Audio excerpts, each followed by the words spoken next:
Dear students, this video is for the students of class 8. In this video, we will discuss the activities of lesson 5, Louis Pasteur, which is there in your English textbook, Sunbeam English Reader 3. ছাত্ৰ-ছাত্ৰী সকল এই লেসনটোৰ activity number 5 লৈকে মই ইয়াৰ আগৰ ভিডিঅ'ত আলোচনা কৰিলো। আজি activity number 6 ৰ পৰা আলোচনা কৰিম। তোমালোকে activity 5 লৈকে থকা ভিডিঅ'টো এইটো ভিডিঅ'ৰ ডেসক্ৰিপচন বক্সত থকা লিংকত গৈ চাই ল'ব পাৰিবা। আৰু মোৰ চেনেলটো যদি তোমালোকে সাবস্ক্ৰাইব কৰা নাই এতিয়াই কৰি ল'বা যাতে মই চেনেলত আপলোড কৰা সকলো ভিডিঅ' তোমালোকে লগে লগে পাই যোৱা।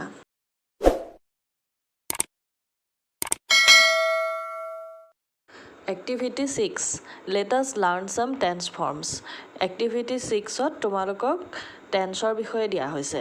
বিশেষকৈ সিম্পল প্ৰেজেন্ট টেন্স আৰু প্ৰেজেন্ট কন্টিনিউয়াছ টেন্সৰ বিষয়ে ইয়াত কোৱা হৈছে। সিম্পল প্ৰেজেন্ট টেন্স আৰু প্ৰেজেন্ট কন্টিনিউয়াছ টেন্স কেতিয়া ব্যৱহাৰ হয়? এতিয়া সিম্পল প্ৰেজেন্ট টেন্সটো চোৱা। We use the simple present tense number 1 to express universal truths. আমি simple present tense কেবা ক্ষেত্ৰতো ব্যৱহাৰ কৰিব পাৰো। তাৰে প্ৰথমটো হ'ল চিৰন্তন সত্য ঘটনা বুজাবলে। Animals with rabies grow mad. যিবিলাক এনিমেলছৰ ৰেবিছ ৰোগটো হয় সিহঁতি পগলা হয়। এইটো এটা চিৰন্তন সত্য ঘটনা। 2 নম্বৰতে দিছে টু এক্সপ্ৰেছ হেবিচুৱেল অৰ ৰিপিটেড একশ্যন। যিবিলাক কাম আমি সদায় কৰি থাকোঁ অভ্যাসগত কাম বুলি কোৱা হয় সেইবিলাকৰ ক্ষেত্ৰত সিম্পল প্ৰেজেন্ট টেন্স ব্যৱহাৰ কৰা হয়। For example Louis Pasteur plays with his friends. Louis পেষ্টিউৰে তেওঁৰ বন্ধুসকলৰ সৈতে খেলে। এইটো সদায় খেলে সেইকাৰণে এনেকুৱা ধৰণৰ কাম বুজাবলৈ সিম্পল প্ৰেজেন্ট টেন্স ব্যৱহাৰ কৰা হয়। Number 3 to indicate situations that are permanent. এনেকুৱা কিছুমান কাম বা পৰিস্থিতি বুজাবলৈ যিবিলাক স্থায়ী। যেনে he works in the institute. তেওঁ এই প্ৰতিষ্ঠানটোত চাকৰি কৰে বা কাম কৰে।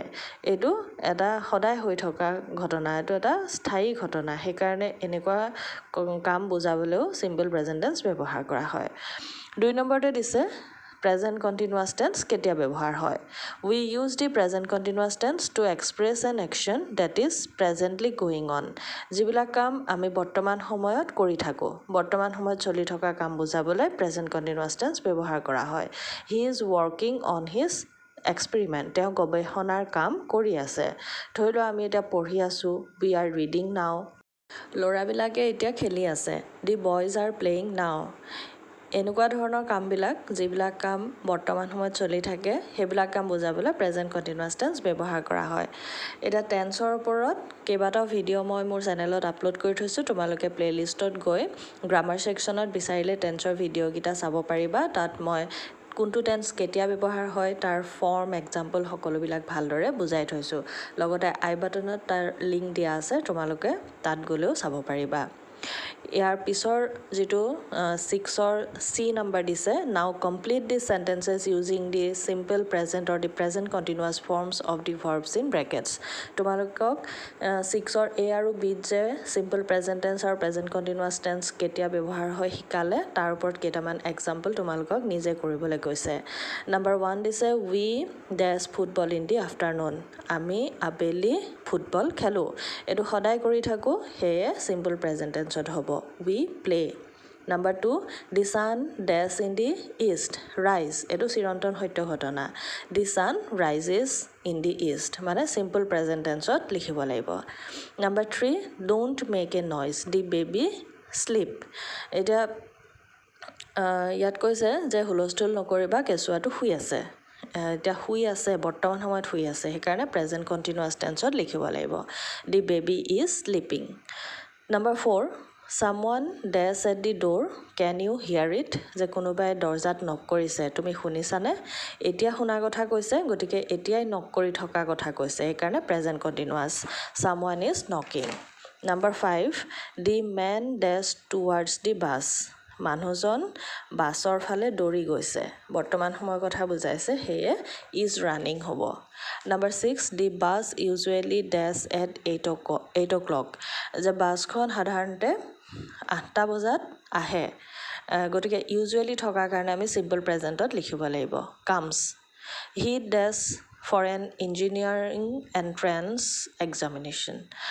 প্ৰিপেয়াৰ দিছে ব্ৰেকেটত এতিয়া এণ্ট্ৰেঞ্চৰ কাৰণে ইঞ্জিনিয়াৰিঙৰ এণ্ট্ৰেঞ্চৰ কাৰণে তেওঁ প্ৰিপেৰেশ্যন চলাই আছে বৰ্তমান চলাই আছে সেইকাৰণে হি ইজ প্ৰিপেয়াৰিং হ'ব নম্বৰ 8 হি ডাজ জাৰ্মান তেওঁ জাৰ্মান লেংগুৱেজটো শিকি আছে গতিকে লাৰ্ণটো আমি প্ৰেজেণ্ট কণ্টিনিউৱাছত লিখিব লাগিব he is learning German activity 7 ইয়াত তোমালোকক চিম্পল পাষ্ট টেন্স আৰু পাষ্ট কণ্টিনিউৱাছ টেন্স কেতিয়া ব্যৱহাৰ হয় সেই বিষয়ে দিছে নম্বৰ 1 টো চোৱা we use the simple past tense যে আমি simple past tense কেতিয়া ব্যৱহাৰ কৰোঁ number 1 to talk about an action that has already taken place এনেকুৱা এটা ঘটনাৰ কথা বুজাবলৈ যিটো ঘটনা ইতিমধ্যে হৈ গৈছে মানে অতীতত হৈ যোৱা কোনো এটা ঘটনা বুজাবলৈ simple past tense ব্যৱহাৰ কৰা হয় এক্সাম্পল দিছে this method of treatment of rabies made Pasteur famous all over the world যে ৰেবিছৰ চিকিৎসা যিটো ব্যৱস্থা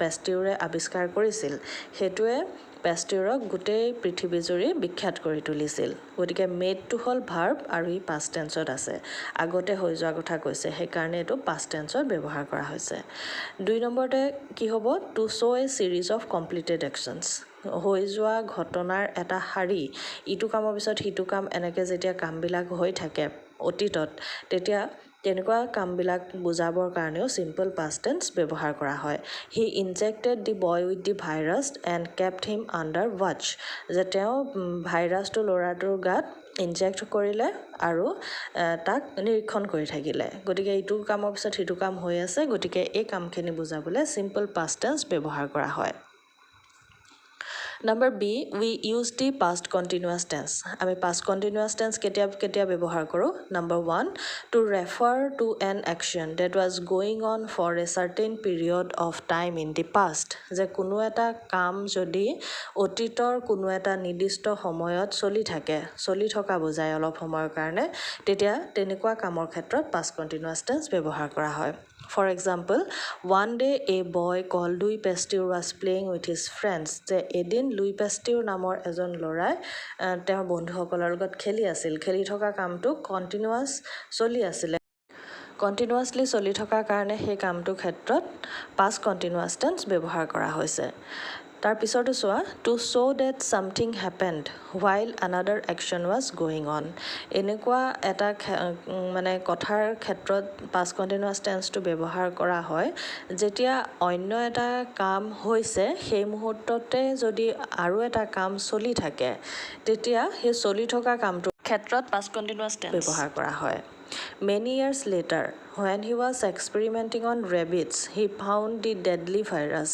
that causes rabies. যে বহুত বছৰৰ পিছত তেওঁ যেতিয়া ৰেবিটৰ ওপৰত পৰীক্ষা নিৰীক্ষা কৰি আছিলে গৱেষণা কৰি আছিলে তেতিয়া তেওঁ এটা খুব মাৰাত্মক ভাইৰাছ বিচাৰি পাইছিলে যিটোৱে ৰেবিছ নামৰ ৰোগবিধৰ সৃষ্টি কৰে গতিকে ৱাজ এক্সপেৰিমেণ্টিং আৰু ফাউণ্ড এই বিচাৰি পোৱা কামটোৰ ক্ষেত্ৰতে তেওঁ গৱেষণা কৰি আছিলে গৱেষণা কৰি থাকিয়ে তেওঁ বিচাৰি পালে দুইটা কাম একেলগে হৈ আছিলে সেইকাৰণে ৱাজ এক্সপেৰিমেণ্টিং এই এক্সপেৰিমেণ্টৰ কথাটোৰ ক্ষেত্ৰত পাষ্ট কণ্টিনিউৱাছ টেন্স ব্যৱহাৰ কৰা হৈছে এতিয়া পাষ্ট কণ্টিনিউৱাছ আৰু চিম্পল পাষ্ট টেন্সৰ ওপৰত কেইটামান এক্সাম্পল দিছে নাম্বাৰ C2ত তোমালোকে চোৱা লুই পেষ্টিউৰ ডেছ in 1895 ব্ৰেকেটত দিছে ডাই লুই পেষ্টিউৰ 1895ত তেওঁৰ মৃত্যু হৈছিল গতিকে এইটো চিম্পল পাষ্ট টেন্সত লিখিব লাগিব ডাইটো ডাইড হ'ব Number 2, Pasteur knew that the mad wolf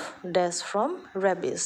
Pasteur জানিছিলে যে mad wolfটো ৰেবিছ ৰোগত মানে ভুগি আছিলে ছাফাৰটো ভুগি থকা কামটো চলি আছিলে সেইকাৰণে পাষ্ট কণ্টিনিউৱাছ হৈছে নিউটো আৰু ৱাজ ছাফাৰিং দুইটা কাম একেলগে চলি আছিলে নিউটো পাষ্ট টেন্সত থকাৰ কাৰণে এইফালে আমি পাষ্ট কণ্টিনিউৱাছ টেন্সত লিখিম was suffering Number 3, when I reached his house, he dash lunch have এইটো আমি পাষ্ট কণ্টিনিউৱাছত লিখিব লাগিব কাৰণ দুটা কাম একে সময়তে চলি থকা বুজাইছে মই ঘৰ গৈ পোৱা কামটো আৰু হি লাঞ্চ কৰি থকা কামটো সেইকাৰণে এইটো was having Number 4, I dash last evening arrive আছে ব্ৰেকেটত যে মই যোৱা আবেলি পালোহি গতিকে কামটো হৈ গ'ল সেইকাৰণে চিম্পল পাষ্ট টেন্সত হ'ব I arrived Number 5, the boys dashed football when it suddenly began to rain.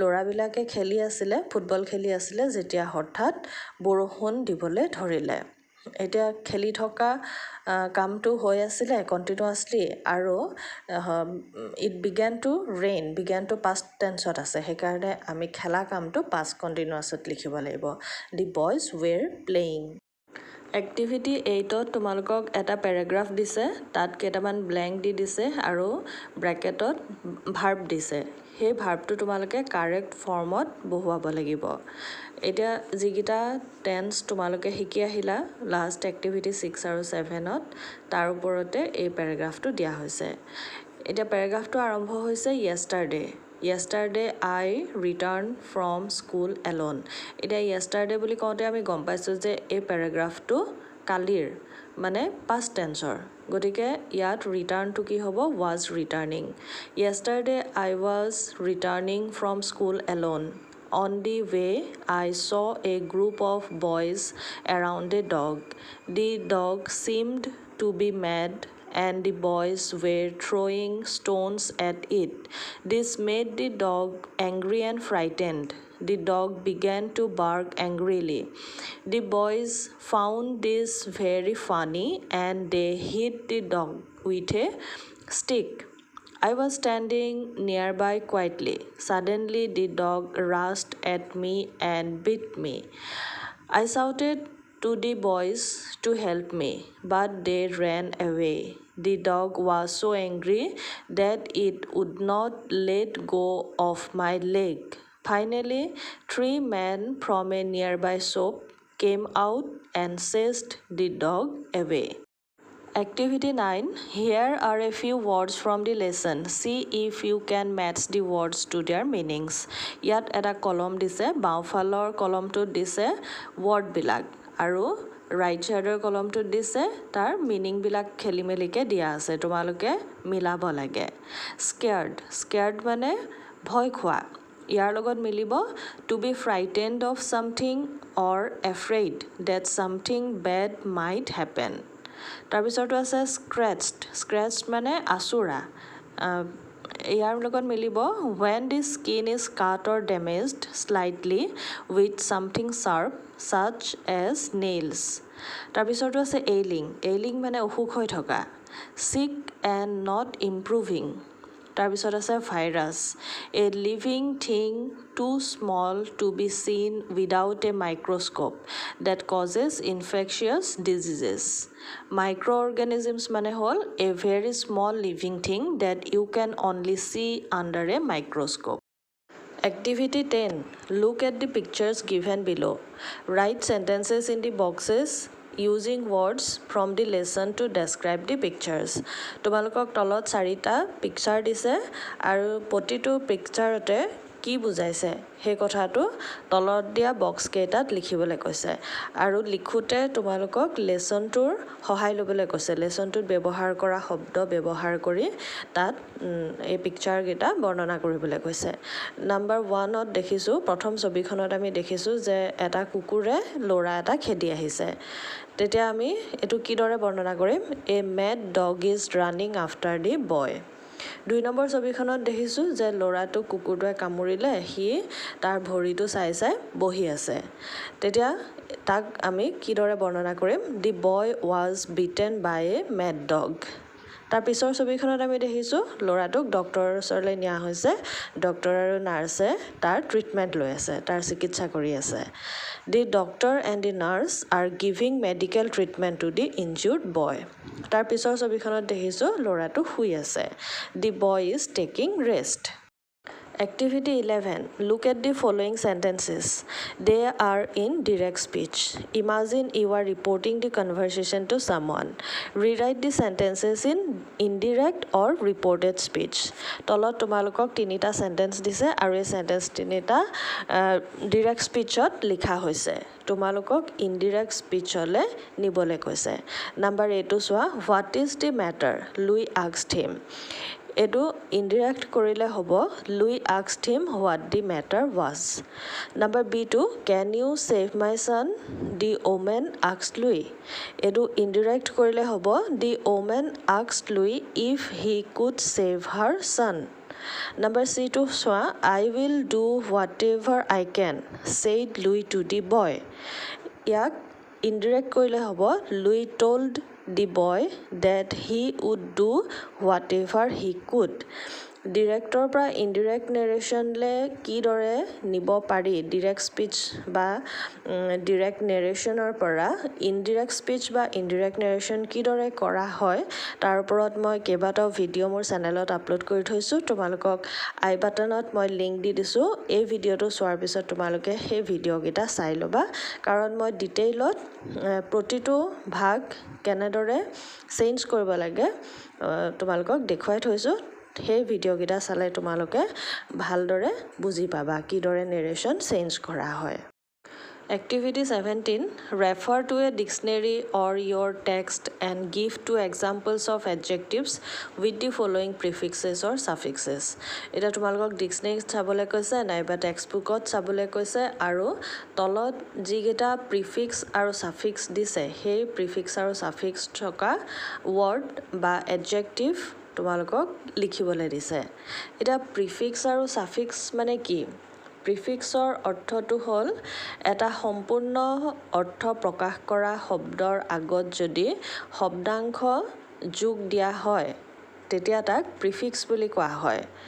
যেনে ধৰি লোৱা প্লিজৰ আগত যদি আমি ডিছ লগাওঁ তেতিয়া কি হৈ যাব? ডিছপ্লিজ, DIS dish, PLEAS please. Please মানে সন্তুষ্ট হোৱা আৰু ডিছপ্লিজ মানে অসন্তুষ্ট হোৱা, তাৰ অৰ্থটো সলনি হৈ যায়। লাইকৰ আগত যদি আমি ডিছ লগাওঁ তেতিয়া ডিছলাইক হৈ যাব। লাইক মানে ভাল লগা, ডিছলাইক মানে বেয়া লগা।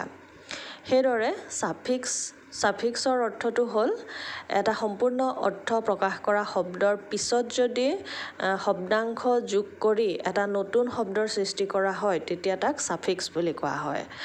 ধৰি লোৱা এনজয় ৱৰ্ডটো ইয়াৰ সম্পূৰ্ণ অৰ্থ এনজয় ৱৰ্ডটোৱে প্ৰকাশ কৰে, তাত যদি আমি পিছত মেণ্ট লগাই দিওঁ তেতিয়া কি হৈ যাব? এনজয়মেণ্ট।